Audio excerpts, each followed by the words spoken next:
শেখ হাসিনার পদত্যাগের ঠিক 2 ঘন্টা আগেও পুলিশের গুলিতে প্রাণ হারায় দুজন। সোমবার রাজধানীর চানখারপুলে ঘটনা ঘটে। নিহতদের একজনের নাম মোহাম্মদ ইয়াকুব এবং আরেকজনের নাম রাকিব।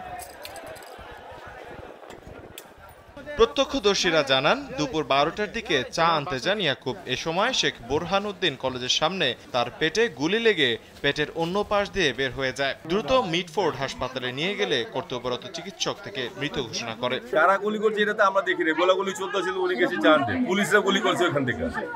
হ্যাঁ, পুলিশরা গুলি করছে, তখন ওনারা গুলি লাগছে, ওনারা সবাই ধরে নিয়ে আইছে। ইয়াকুব মরহুম ইউসুফ মিয়া ও রহিমা আক্তারের একমাত্র ছেলে। একমাত্র উপার্জনক্ষম সন্তানকে হারিয়ে দিশেহারা মা।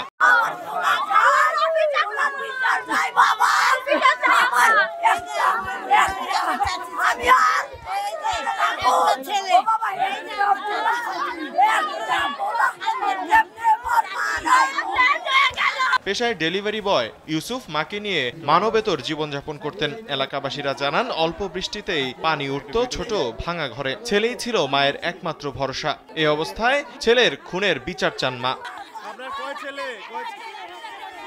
এদিকে গুলিতে নিহত আরেক কিশোর রাকিব বের হয়েছিলেন নামাজ পড়তে। এ সময় মসজিদের কাছাকাছি গেলে তার পেটেও গুলি লাগে। হাসপাতালে নিলে তাকে মৃত ঘোষণা করা হয়। নামাজের উদ্দেশ্যে বাইরে গেছিল আর কি, মসজিদের সামনে থেকে। তারপর যার জন্য এগুলো আপনার কাহানা একটা ছেলে আছে, ওই মনে হয়তো গুলি খাইছে কিনা দেখেন তো। তারপর দেখলাম না, আমাদের ছেলে এটা। আমরা নিয়ে আসলাম আর কি, সবাই দৌড়াদৌড়ি করে। পরে নিয়ে আসার পরে ওর বয়স কত ছিল? আরো কয়েকজন মানুষ আছে, আপনার 17 থেকে 18 হইব। মারা গেছে, কিন্তু তার নিঃশ্বাস চলতেছিল। ডক্টর বলছে ধরে নাই, মানে বলছে মারা গেছে। আরেকজন ডক্টর আছে বলে মারা গেছে, আরেকজনের বলছে যে একটা আপনি অক্সিজেন দেন। তারপর দেখা গেল যে সে মারা গেছে অনেকক্ষণ পরে, কিন্তু তার হাত হিলতেছিল, তখন ডক্টর ধরে নাই, মিটফোর্ডে। নিহত রাকিবের দেশের বাড়ি বরিশাল। পুরান ঢাকার একটি জুতার কারখানায় কাজ করতেন তিনি।